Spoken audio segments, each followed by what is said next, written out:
ভাই একটু সামনে মাথাটা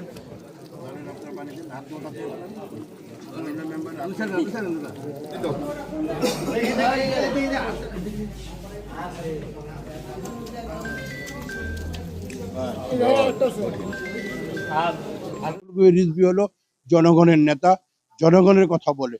সেই লক্ষ্যে আপনারা দোয়া করবেন যাতে করে মহান রাব্বুল আলামিন আমি ওনাকে দায়িত্ব দিয়ে আমাদের পার্টির চেয়ারম্যান জনাব তারেক রহমান সাহেব উনি দায়িত্ব দিবেন এবং সেই দায়িত্ব যাতে উনি যথাযথ পালন করতে পারে, দলকে সামনের দিকে নিয়ে যেতে হয়।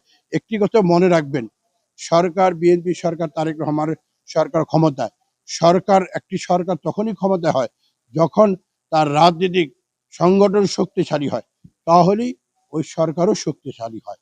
সেই জন্যই আমরা মনে করি আমাদের ভারপ্রাপ্ত যে মহাসচিব রুহুল রিজভী সাহেবকে ওনাকে দায়িত্ব দিলে ইনশাল্লাহ বাত ব্যথা, প্যারালাইসিস কিংবা আর্থ্রাইটিস, আধুনিক প্রযুক্তি ও অভিজ্ঞ বিশেষজ্ঞদের সমন্বিত চিকিৎসার নির্ভরযোগ্য নাম ডিপিআরসি।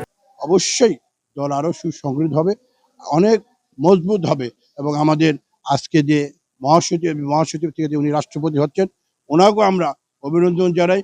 উনি যে বাংলাদেশের যে ফেসিবাদরা যাতে বাংলাদেশে আর মাথা চাড়া না উঠতে পারে সেই দিকে উনি কাজ করবেন এবং যে বিচার যে শুরু হয়েছে শেখ হাসিনা সেই বিচারটাও যাতে করে সুন্দর মতো চলে, যাতে করে মানুষের যে আশা আকাঙ্ক্ষা যে বিচারটা কার্যকারিতা হয় শেখ হাসিনা, সেদিকে আমি আশা রাখি।